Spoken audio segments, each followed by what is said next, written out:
elections have been held. Of course, the presidential elections, a winner has emerged, and he is the president-elect, Bola Ahmed Tinubu, who was a former senator of the Federal Republic of Nigeria and a former governor of Lagos State, president-elect. Of course, we also seen that a certificate of return has also been given to him as well. And we also know that the opposition party are also going to be marching to the court to seek redress to this particular election results. But then again, we have a president-elect. Yeah. But we're still looking at the proceedings of this particular elections and reviewing some of the major discrepancies that have been associated with the February 25 elections that held. Anyways, joining us to discuss some of these discrepancies, we are going to be looking at the role of the security in this just concluded elections. We are also going to be looking at rigging as an electoral injustice in Nigeria. Joining us to discuss this morning is Professor Etefia Ekanum, who is a professor at law. Good morning, Dr. Prof, and thank you for joining us. Good morning, Nigerians from Nigeria. Okay, and also very next to him is Annie Justin, who is a youth and one of those that say that they are going to reclaim their mandate. Annie Justin is a political analyst. Thank you so much for joining us, and you look good this morning. Good morning, Janice. Yeah. Good morning, thank you. All right. And close to Annie Justin is my very amiable citizen, Matthew O'Connor, who is founder and president, Open Forum. Good morning. Good morning, and thank you so much for joining us. Thank you so much. Yes. Good morning, fellow citizens, and good morning, humanity. Oh, yeah, I like the good morning humanity. Let's even start from humanity. Yes, we have a president-elect, and going by his speech, let's even start from there. Going by his speech, this, his acceptance speech yesterday when he got his certificate of return, his promises are more like very firm. I'm going to work day and night to make sure we have a better Nigeria. And Annie, I like the fact that you came out this beautiful this morning. President-elect also talked straightly to young people, youths like you and I. And he's saying that, okay, he's going to make sure that there's something like no more, what do you call it now, strike. No more strike. Yes, Prof, thank you. No more strike in the university environment, in the educational sector. But what do you think about his promise? And of course, he has also stretched the olive tree, olive branch now to the opposition party. More like, shoot your sword, let's work together. Okay, thank you, Janice. The question is this: what would we have expected? Normally, he has been made president. INEC has announced him as the president-elect, so he would come out with his promises. It is, to me, it's a normal thing. We had expected that, but that does not, in any way, change the fact that the election is still under contention. The parties involved are still feeling that they were disenfranchised, they were rigged out of the election. Because why I say this is because as at yesterday, the PDP with the coalition of opposition parties also had a meeting, and a release also was made by Alhaji Atiku Abubakar Waziri, which he also said that he is not accepting the result of the election. So Asiwaju Bola Tinubu, as president-elect, came out and made promises. We as the Nigerian youth, we are used to promises.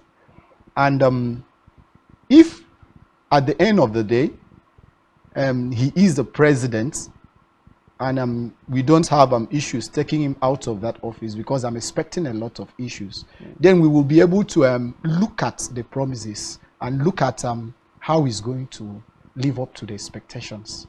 But for today, I do not want to be jumping around and heralding promises, because I have been promised a lot of things a lot of times by the government of Nigeria, and none has been done to that. So effect. It is not particularly because it's one party? Yes, of course. Across all parties? Across all parties. You have been promised and no promises and have no been promises kept. have been, okay. yes. Yeah. I think something that is, stems up for me this morning is the fact that President Muhammadu Buhari has said that he believes the victory just, received by Bola Ahmed Tinubu is on the premise of the things he did as president of this country and the APC-led administration. Now, this is how I choose to look at it. I would agree with the president. It means that Nigerians have endorsed the achievements of the Buhari-led administration in the past 8 years because human beings that are Nigerians actually voted in, Bola Ahmed Tinubu. Whether we are talking about the process being rigged or the process not being followed as the Electoral Act stated. Citizen Okon, I'm going to ask you, do you agree that President Muhammadu Buhari did enough to give a good precedent that has led to the victory of Tinubu at the polls? Thank you very much. Very interesting question. I have had cause to reflect on that myself. And because of the elections, the campaigns, right from the party primaries, the direction of Tinubu was clear. And what is that direction? Tinubu is regarded as the leader, national leader of APC. And he played a pivotal role to have birthed this administration. When they started all that bringing small parties together, even the ruling party then mocked. They thought it was impossible. And within a very short time, it became a force that swept away a sitting government. And that also had to do with the personality of the man in power then, and the intimidation of the American government.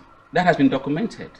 Even Jonathan said so, the role of Obama's government in stampeding him and all of that. But that's not the story for today. The story is that APC came out as a vehicle to get power, not really as a political party. As we speak, they don't have a board of trustees.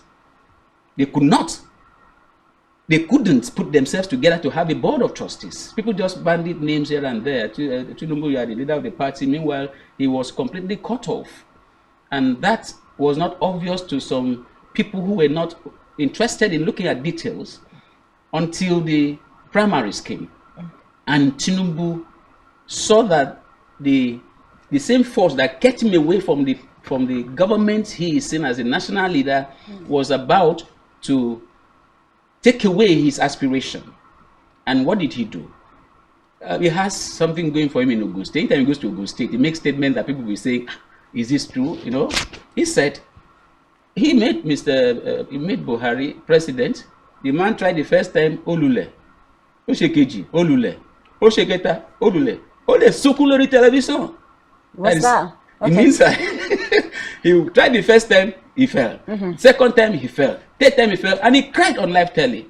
And I told him, don't cry, I'm going to make you president. And since I made him president, he has not given me minister. He's not giving me anything. I've not asked him for Gary. I've not asked him for soup and all of that. That was a statement that really got everything about APC reset. And so whatever plans that the APC had and Mr. President, they had to fast track it. And what happened? We saw during nomination that they came out with a consensus candidate. And I give it to Tinubu. I have been saying so. Emilokan is not a bad term, depending on from where you look at it. I personalize that to myself, that it is my turn. I used to tell people I'm contesting in this election. It is as what? As president, as governor, as national assembly, I'm contesting all the positions. Why? Because anybody I've made up my mind, I'm an informed person. I'm a conscious soul. So anybody I vote for, that is me contesting. So Emilokan is not as bad as people try to paint it. And if somebody at his age, some person may not even know his real age, but that's not the story for now. If Tinubu at his age and whatever other challenges he's facing could be so firm to fight his way through. I mean, Lawan was announced by APC as a consensus candidate. Consensus, yes. He crushed it. Mr. President begged everybody, let me also pick somebody. Governors, you also pick your successors. So let's put it back to perspective. Okay. Now. Let's not derail a little because bit. I'm wondering. Now, the question is, do we think that this particular administration of President Muhammadu Buhari has done so much I was still driving for there. Nigerians, No. to the point that Nigerians feel satisfied and have actually thronged to the polls and elected another president under the All Progressives Congress. I was on that route. I'm sorry that it took quite some time. Yeah. Fast forward to Tinubu succeeded in the primaries, Yeah. and you saw the looks on Mr. President. By the time he started the campaign, nobody can tell us that he endorsed the successes of Mr. President up to 20%. He was condemning the administration. Not that Lai Mohammed, Lai Mohammed came out to say that you are campaigning as you are a party man, but the way you are demarketing the party, would you expect people to vote for APC? Tinubu did not hide his feelings about the party. He said it on different places. They don't know how to think. They don't know how to do. They met Naira at 200. They have taken it to 700 to 800. And we are going to take them out. They will take them out. So he was running on his person. Yeah.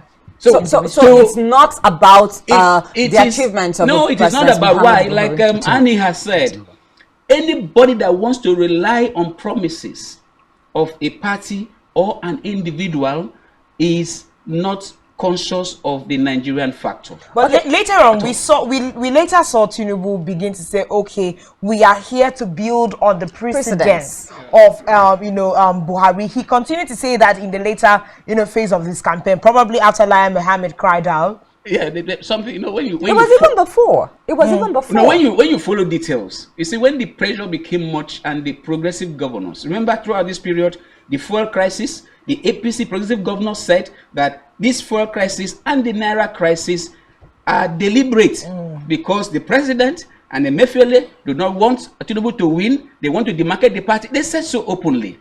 And they were the only ones meeting Mr. President. And after one of those meetings, Mr. President went with them for a campaign to endorse Tinubu. But all that, if you have been in politics or you are an analyst or you keep your ears to the ground, you know that all those were window dressing. But the bottom line is that if we are to be true to ourselves, what are the promises that APC made that they have delivered? To have made Nigerians to say, we are voting the party. Okay. I tell you sincerely, you talk about restructuring was a key thing. Do you know who was the chairman of the restructuring committee? Nasser El-Rufai. That report is in public domain. It's not been implemented. And Nigeria, as presently structured, can never know progress. Annie has, for instance, Annie has admission to go to university. I cannot. And the Nigerian factor is, Annie, you can't go to university until your brother has admission too. That's the mentality we used to run Nigeria. States should grow at their pace.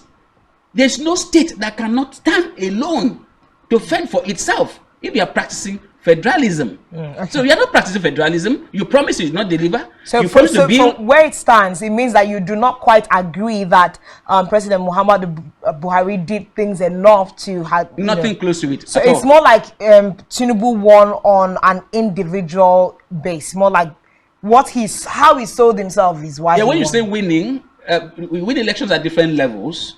You understand? This is the most controversial election. We'll get to that. We're not even getting into that. Okay. Yeah, we'll get to that. I think I want to talk to Professor Etefia Ekanum now. Let's even look at the man, Tinubu. He's given his acceptance speech, and for me it's quite touching. It's quite emotional, calling on everybody to come on board and try to see how we can make Nigeria great again. Now, what do you think of him 4 years from now? Would we say that yes, we are proud that we had the president as the man Bola Ahmed Tinubu? The man Asiwaju Bola Ahmed Tinubu, to me, even from what citizen has said, citizen Okono has said, is a strategist. And anybody who has listened to him or anybody who has watched him will know that he's someone that goes into his closet, comes out with a plan, comes out to work on it. I never, I wasn't happy when he emerged as the flag bearer of his party. I wasn't. I wasn't. And many Nigerians were not. But he found a way of working himself, even through the party, to be accepted by Nigerians. So from listening to him yesterday, I think that is what a statesman should say. He spoke very well. He extended olive branch to his opponent. And he knows how Nigerian youth feel. He tried to address their feelings. Like any other politician, or like the politicians we have had in our country over time, they will talk to us with words that one can will easily be persuaded, with words that one will feel that there is hope. If going by the words literally, I think one should say that he is prepared, that there is hope. But the fact that we are Nigerians and we have gone through this over and over again, many of us are finding it difficult to just swallow what he has given us. But what hope, what other hope do we have if we do not, if we throw away the one on the table? I want to believe that let us just have faith in our country. I think it is now common said something like Nigeria as presently structured cannot develop. To me, that statement is very strong. We are very good Nigerians. We are very knowledgeable and intelligent Nigerians who can make things happen. Restructuring might not happen just today. In this country, we are not where we were in 1999. We are making progress, even the way we are structured. It is not just structuring, it's not just the problem. It's not just that if Nigeria is restructured today, whatever we have as Nigerians, even without talking to ourselves, there will be any major change. It is a personal thing, an ethical thing that is happening to us. If we have a president-elect, some people will say a president that INEC has declared by law. INEC went by law and have told us that by law, this person has met the requirement. Chances are that majority of Nigerians did not vote for him. Why? Because Nigerians gathered and everybody, based on what he had, put his vote somewhere in different baskets. And his basket ended up having the majority. So to me, he met the constitutional requirement. And the man has come out to talk to Nigerians. I know we may have been fighting. We may have been quarreling. It was politics. Now, politics is almost over. Can we now move to governance? What do? We give him a chance. So no political party like the main opposition now. Yes. They shouldn't seek redress if they think that their mandate was stolen. It is part of the process. It is part of the process. I will encourage all of them to continue the process by approaching the tribunal. In fact, taking this issue to the tribunal is like putting gold in fire. It will have a way of refining the process. And at the end of the day, if the court says, affirms the mandate, well and good. So, if the court says, why can't Nigerians go to the polls and have their mandates upheld? Why do we still have a situation where we have to go to tribunals so we can get mandates back? Now let me say this. Every contestant in a competition sees himself as being the best. And when the best is out, everyone, wherever he is, will feel that, oh, something might have happened which affected him adversely. And the tribunal or the court is part of this process. There is really nothing wrong at all that people should go there. And I'm saying it. If the opposition do not approach the tribunal or go to the court, we will always feel that, oh, if they had gone, this A party would have won. If they had gone, Z would have won, and all those things. So my position is, let us go to the tribunal. It is part of the process. Why can't we do it without ever going to the tribunal or the court? That's your question. Yeah, why does it always have to end there? Because it is part of the process. Okay, so now unless we need to amend the constitution and take it out. But then that would be an infraction of the right of Nigerians. Okay, just to piggyback on that, a big question that Nigerians also have on the side as we are all trooping, because we've had Professor Mahmoud Yakubu ask that, you know, those that are aggrieved by the process should move up to the courts, the tribunals. Yes, of course, they're going to keep in honoring of Section 65 of the Electoral Act as amended. But now, the question Nigerians are also asking, is the judiciary in this country trustworthy to give back to Nigerians if at all there is a stolen mandate? Because we've continued to see where it looks like the law in our country is marred by certain things we do not understand. Now let's allow citizens to speak on that. I know you're also in that field.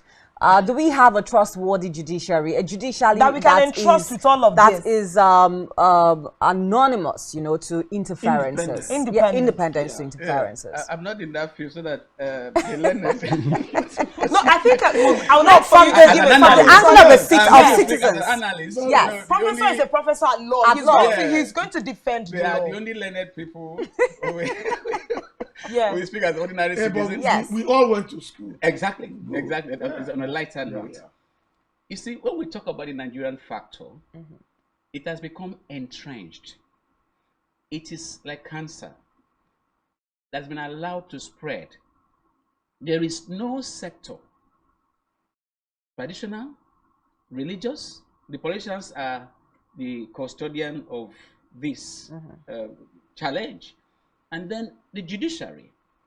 2, I can't remember which other administration did the kind of thing that was done to the judiciary like this present administration, where judges' residence were invaded in the middle of the night, take them out, detain them, put charges on them, remove the CGN, and then you bring somebody that Prof may tell us the kind of law that the last CGN studied and the issue of technicalities that became a comedy at the National Assembly.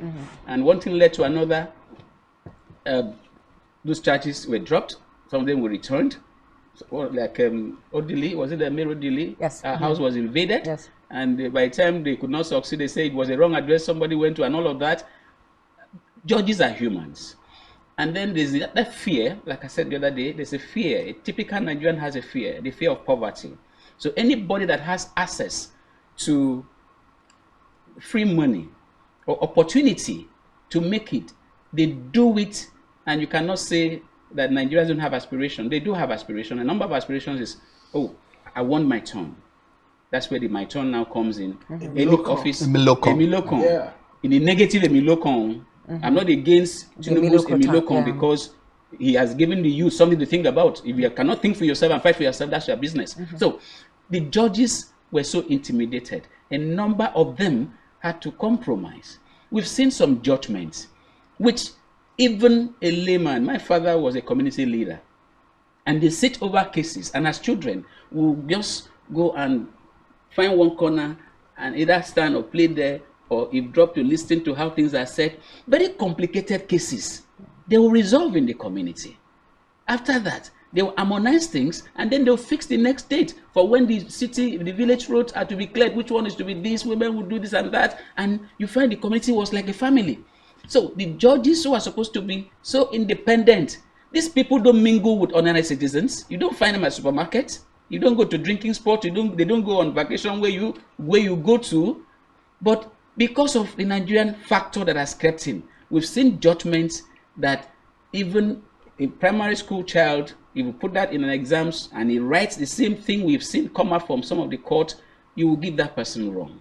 So now fast forward to this very election. Going to court is a process. I am an ambassador for peace. I have had situations where I will have taken laws into my hands. In fact, Open Forum is born out of my transmitting my energy that I will have used in violence or whatever to bring something patriotic. So, going to court, knowing the fact that I have discussed with some lawyers long before now, I said, why are some judgments given and it's so questionable? I said, look, there are some judgments that are given for national interest. Not because it is justice, it is judgment, because we'll be able to manage the outcome and all of that. National interest is part of justice. That's what I'm saying. Yes. I've just said so. Yeah. But National interest is part of it justice. comes to a point where the injury on the people, the number of people that are affected becomes so much. Like somebody said on one of these videos that are trending, I think something came from outside. He said, look, if things are not done properly, the number of non-state actors you have radicalized will be very difficult to manage. So this very going to court, like Tinubu also said, this town hall is different. This very court is different because justice, for those that are saying I need justice, you need to give them justice, not judgment. Sorry, I'm not cutting short. Please, Yeah. let's correct this. He said that judges in Nigeria have been so intimidated that they compromise. That's a very sweeping statement that has to be corrected. Okay. Who intimidated who? But It is not correct. You heard me say that it judges is were, not correct to say that judges in invaded, Nigeria their house were have been invaded intimidated. and picked Have at been night. intimidated. That might not be There like might be a pocket pockets of of- issues that happen, but we should not Generalize. it. It's not generalized. Point of saying that All right. they I'm not- compromise. I'm So not let's generalizing. move I said forward. some. Let's move forward. Some Nigerian the judgment we are have one of seen. Nigerian judges are one of the best in the world. I can say that anywhere. Yeah, Of I course, think there's it's going to going be- What forward. one we judge don't- sees, based on fact placed before him, might not be what another person I've not sees. said All right, all let's the move- judges. let's move I didn't say forward. all the Let's judges. move forward. I've said some of the judgments. Citizen, Yes. let's move forward. Yes. Agreed that in every system in this country, Yes. we have pockets of people that can and usually get corrupted. Very well. But That let's is what move- I've said. Let's And move forward. compromise Let's move, as well. Yeah, and Yes, compromise. that's Let's what I move said, not forward. everybody. Justin, I need to get to something else in this election. Security was a major issue. Yes, I was coming to that. Yes. But before we talk about security, let's take a watch at this particular video, please. All right.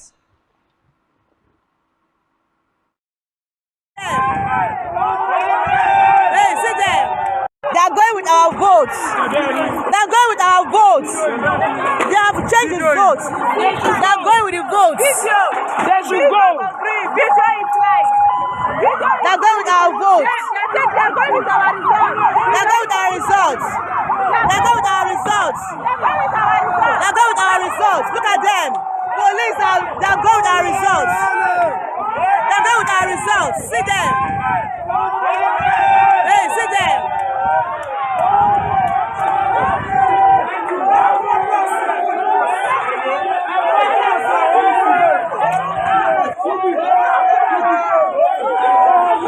Now, these and more are the kinds of videos that emanated out of the just concluded election across different parts of this country, where we see that, in broad daylight with uniformed men, some of them with their rifles, ballot papers, ballot boxes, things were scheduled, and they did not necessarily, in some parts of the country, come to the aid of the citizens or come to the aid of the process.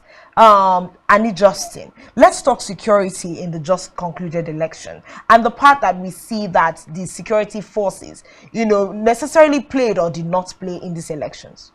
Okay, thank you, Yai. First and foremost, I want to say that I love the fact that Professor here most times they defend the part of the law, because I think that is his specialization. Yes, but we must accept that Nigeria is an animistic society.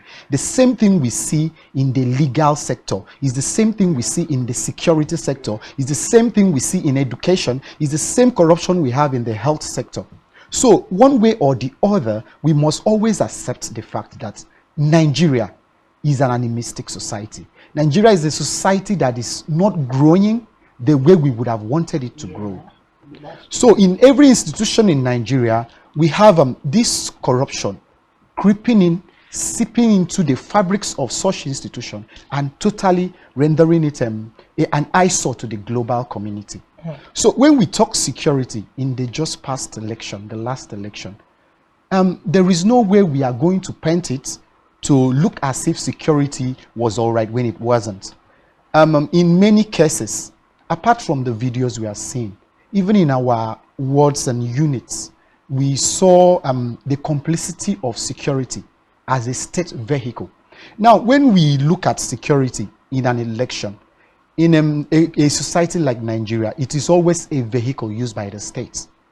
So it is very common to see a PDP control state using the security vehicle of the state to promote the ideologies of PDP or what they want in the election. An APC control state will use the vehicle of security to their own disposal and to their own benefits. It is normal in the Nigerian society. So what you're trying to say in essence is that this particular administration used the security that is supposed to protect Nigerians as a tool. Yes, to I'm not saying elections. This particular dispensation. I'm saying that in every state, in those pockets you saw those fallouts of security breaches, you would have understood that those fallouts were used to the benefit of the state actors. If you talk Akwa Ibom State, for example, there is no way an opposition will be able to use security to intimidate the state. After all, it is quite easy for the state to interface with the security, the military, the police, and all that. It's quite easy for the state actors to interface with them. Okay. It's tougher for the opposition to be able to interface and use them. If you go to Lagos State, what you're going to see is the state will use the vehicle of security. So if we are going to advise, we would first of all understand the anatomy of the situation. How are we going to be able to use security to protect the ordinary Nigerians? It's going to be tough. Like we saw in most of those videos, we saw where even the thugs in some parts of Etiosa in Lagos, while they were manhandling the citizens, the security people there were even telling them, take it easy, take it easy.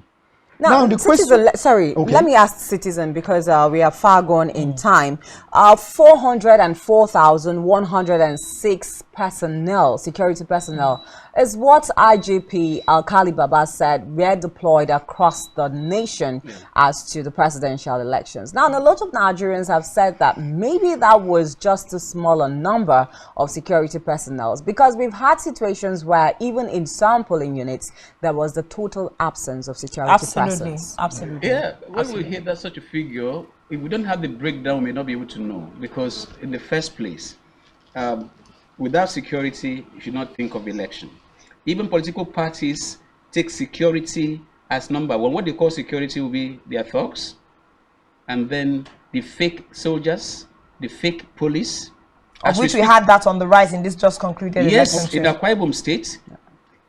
Is a clear case of that. Is in the news, is in public domain. For those that are not aware, that some persons were arrested with military uniform and with arms. Naturally, it's not just here; it's everywhere. So sometimes it's not just the police force or the police or the army that constitute problem. It is the politicians who create their own secret police and brand them with the uniforms of the Nigerian forces.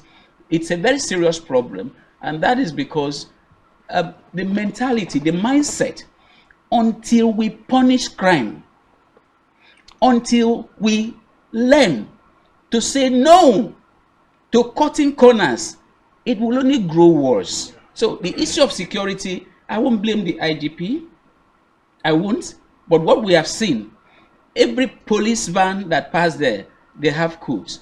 Some of them you can see, they don't even cover their faces. So I expect that even as those who rigged elections in other areas, the thugs that we saw, some known and unknown thugs in Lagos, now the police that we assigned, the police must also clean itself, because you cannot say we did not see what we have seen. All right, thank you so much. Now, Professor Itefia, in just few seconds, do we have a situation where we as a country, we can curb electoral injustice and move forward? Yeah, I would want to say that Nigeria is not the worst country on earth, and Nigerians are not, I wouldn't feel that all Nigerians are corrupt, that all Nigerians are bad people. No.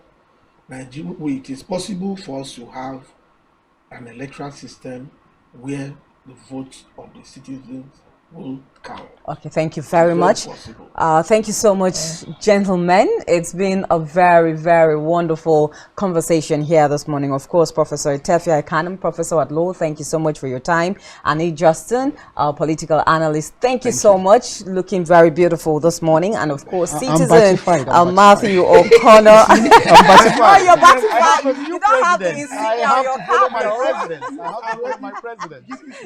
Themselves ratified. Okay, thank you so much, citizen Matthew O'Connor, founder and so president, Open Forum. Thank you so much for your time. And that is how far we can go on the show this morning. Thank you so much, everybody, for tuning in, and also for those that called in. Thank you so much for your time. My name is Janice Cobham. We'll see you again tomorrow. My name is Uya Aneka, and it's been a great Thursday morning with you on set this morning. Thank you for being a part of our show, and let's see you again tomorrow. Of course, keep your candles burning bright and shining. Make sure you adhere to peace on your end of the country. We hand you over now to Sports Central and the rest of our programming. Enjoy.